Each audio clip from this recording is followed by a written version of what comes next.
The Four Horsemen of the Apocalypse. We've heard of those, haven't we? Well, where do they come from? They come from Revelation chapter 6. And today we're going to understand their significance and how they glorify Christ and his work in this world. You see, heaven has been invading earth since Jesus rose again. So let's turn our eyes to this book one more time and understand this very important chapter. Hey, if this is your first time checking out the Last Days Revelation study, make sure you check out our next video tomorrow at 9 a.m. And if this video is older, click on the description and there's a link where you can go through the playlist as we explore Revelation verse by verse.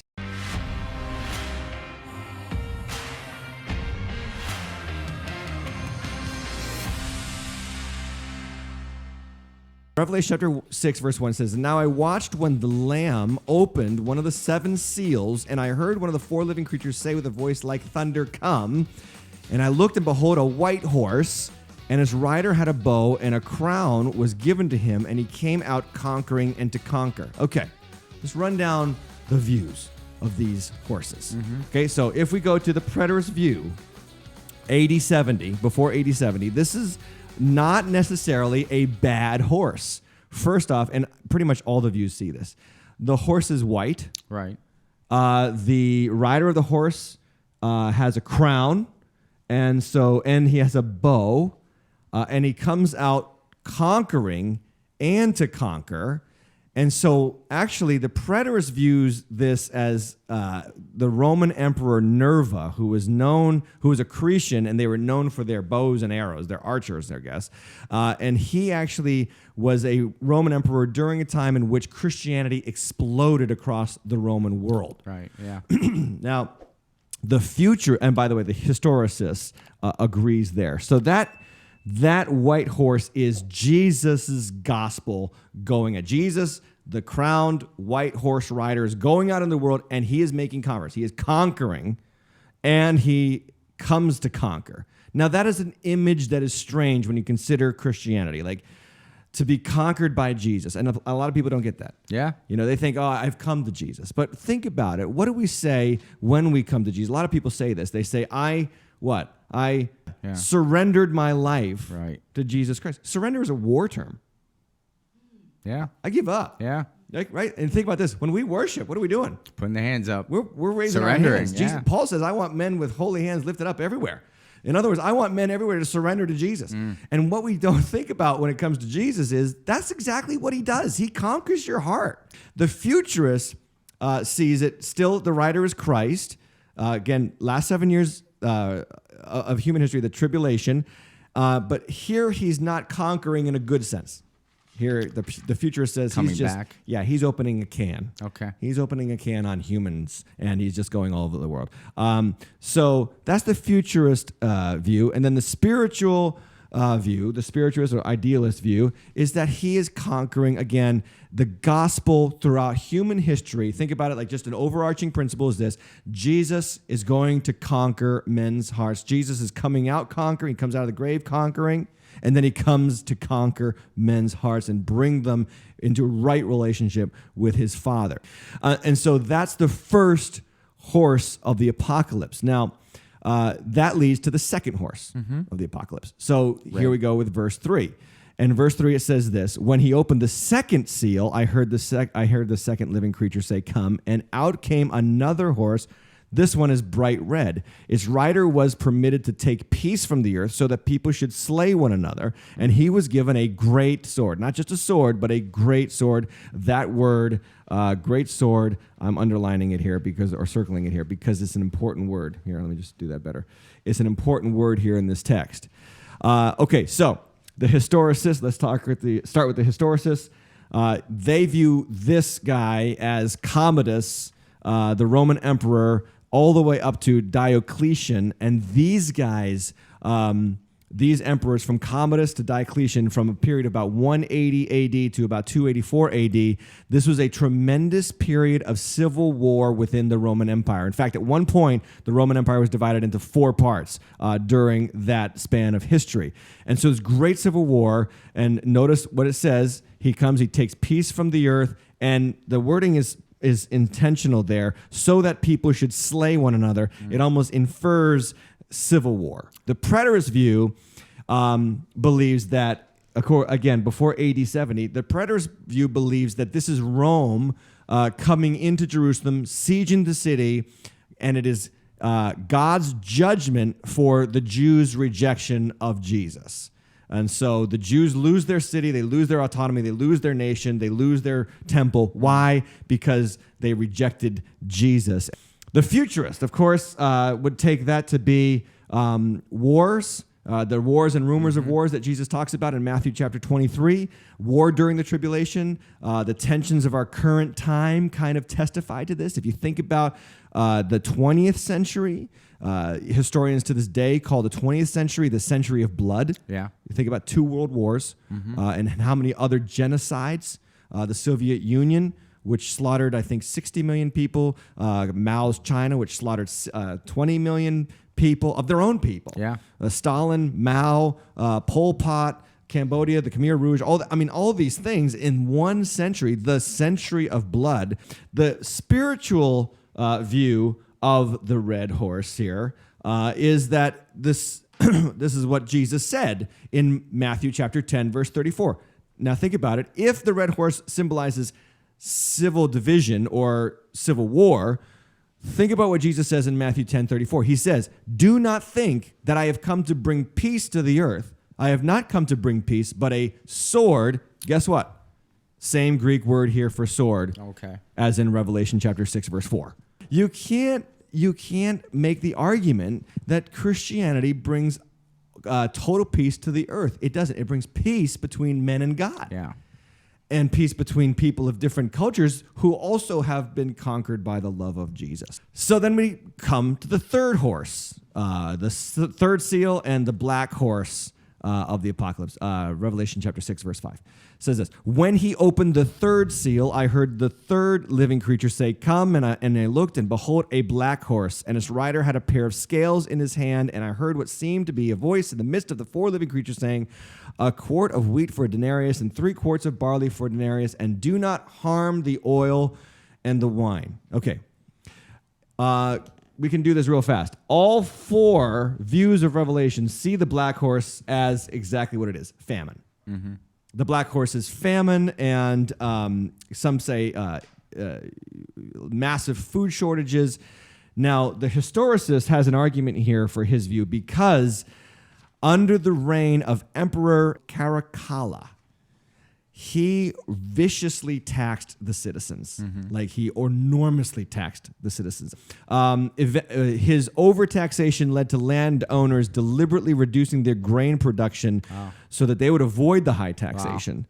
This brought famine to the empire. People said, "I'm not going to produce a lot of food because I'm going to get severely taxed." This is the idea, though, that God still used that to bring judgment upon the earth. That's what the historicist says. The preterist, of course, the preterist is going to say this is the famine that came into the city of Jerusalem because of the siege of the Romans around the city. And Jesus definitely describes that in Matthew chapter 23. And then the futurists, of course, they see this as just famine. The worldwide wars are breaking out, and so famine comes upon the earth, and that just makes way. Of course, the futurists would say, whenever you have a severe famine, it gives an opportunity for a world leader to come to the fore and provide the solution.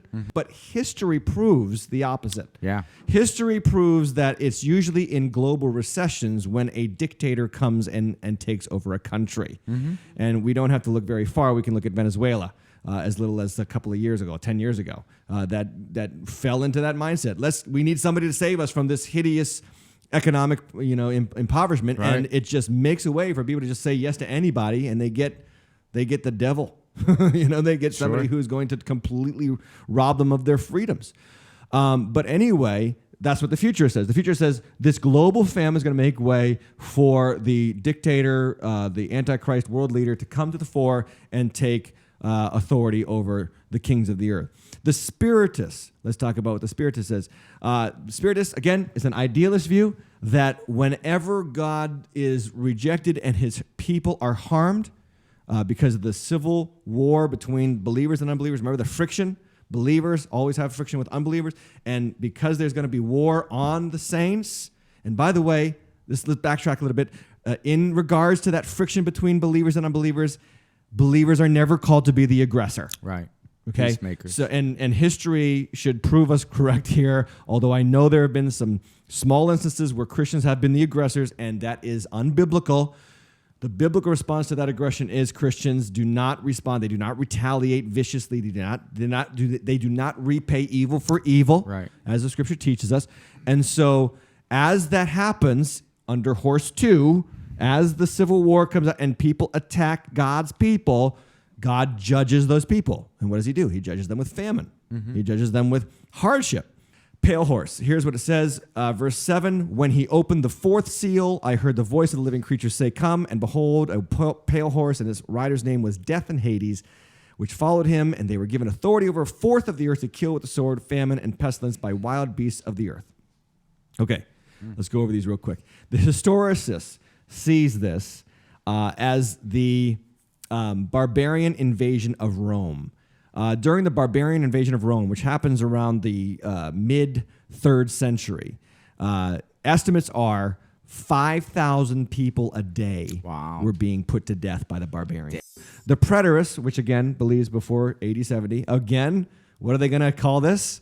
The Roman siege of Jerusalem. Right. When the Romans come in and attack Jerusalem and they put to death all the people who rejected Jesus, that's what this is. That's what verse 7 and 8 are. Yeah.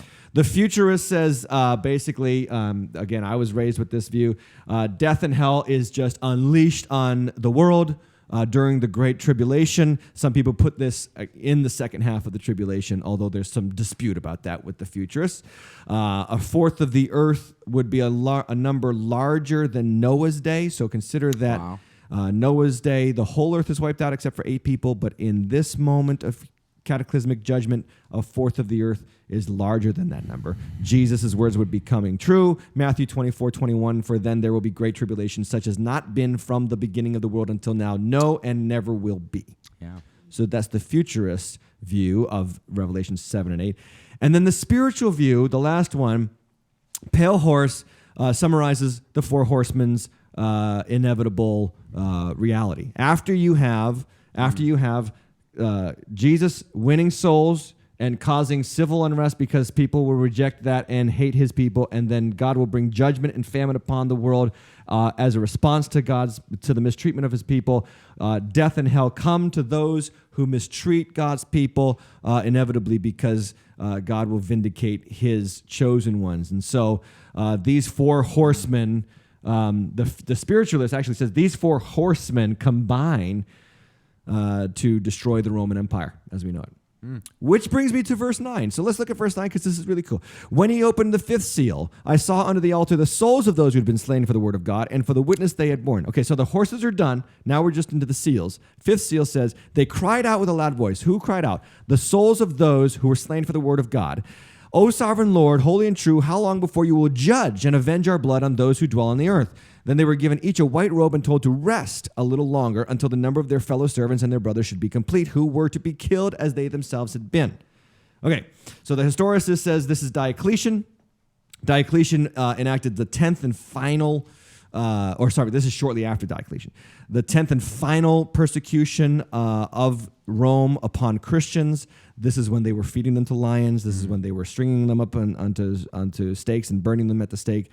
This is when it was Roman sport to watch Christians being eaten alive in the Colosseum. Yeah. Amazingly now today, if you go to the Roman Colosseum, you will see right where the emperor sat as those Christians were eaten alive by lions. You know what sits right in the place where the emperor actually sat? Across. The preterist says that these, again, are the Christians who died under Jewish persecution in the early days of the church. Remember, Paul was a persecutor of the church. Yep. And just because Paul converts, don't think for one second that persecution in the name of the Jewish faith against Christians stopped with Paul. It definitely went on further, and many Christians were ostracized by their Jewish brothers. Now, remember, this was a Jewish conflict. For the first 10 years of Christianity, it was all Jews. Right. And so Jews who were converting to Christ were oftentimes mistreated by the Jews who were not converted to Christ. And so the destruction of Jerusalem, again, AD 70, would have been vindication of those who suffered at the hands of Jewish believers, non-believers. The futurist says that these are the souls of the faithful witnesses killed for the cause of Christ during the tribulation. Dispensationalists see this as a time after the rapture. and so on and so forth. The spiritualist says these are the souls who have died throughout human history for the cause of Christ. Verse 12. When he opened the sixth seal, I looked and behold, there was a great earthquake. Now remember I said, Revelation is about symbols. No more is that important than right here. Because watch what happens. There was a great earthquake, and the sun became black as sackcloth. The moon became like blood. The stars of the sky fell to the earth as a fig tree sheds its winter fruit when shaken by a gale. The sky vanished like a scroll that is being rolled up, and every mountain and island was removed from its place. Then the kings of the earth and the great ones and the generals and the rich and the powerful and everyone, slave and free, hid themselves in caves and among the rocks and the mountains, calling to the mountains and rocks, saying, fall on us and hide us from the face of him who is seated on the throne and from the wrath of the Lamb, for the great day of their wrath has come, and who can stand? Okay. First, we're going to go with the futurist, because the futurist says, this is what it is. This is literally what it is. And so literally there's a huge earthquake. Literally the stars of the sky fall to the earth. Literally the sky is rolled up like a scroll. And that's the futurist view. The historicists and the preterists and the spiritualists, okay, I'm going to really summarize all this real quick, are pretty much in the same camp. Symbols. Yeah. Because if you are to interpret the symbols of Revelation properly, question, where should you go to find out what those same symbols referred to in other places? Where? The Bible? Yeah. The rest of the Bible. And so now think about this. If you read that text as if this is referring to the Roman emperor and the Senate and all the powerful structures and people throughout human history in nations that have persecuted Christians, think about this now. The stars of the sky fell to the earth. What happens to all great rulers? Guess what? They all die. Yeah. They all fall to the earth. Yeah. Right? As a fig tree sheds its winter fruit, think about winter as a picture of death. Right? The sky vanished like a scroll. The sky is a symbol of an atmosphere, a political atmosphere. It just vanishes like a scroll being rolled up. Mountains and islands, every single one removed. All kinds of laws are changed. All kinds of standards, all kinds of morals are upended and changed because of Christianity's influence. The kings of the earth. Now look at verse 15. The kings of the earth. So it goes right from the symbols of the creation, stars, sun, moon, to verse 15, the kings of the earth, the great ones, the generals, rich, powerful, everyone slave and free, hid themselves and said, fallen. They wanted to just die. They were just like, oh my gosh, this is we can't take this anymore. And countless kings and countless dictators and leaders and regimes have fallen on their sword because of Christianity's influence throughout human history. I know what you're thinking. I should probably binge watch the rest of the series on Revelation. Good plan. You can view the rest of the series, The Last Days Revelation Study, by going on this link over here. And if you want to hear me preach on the weekend currently, click this right over here. And don't forget to subscribe and click the notification bell. Thanks for watching.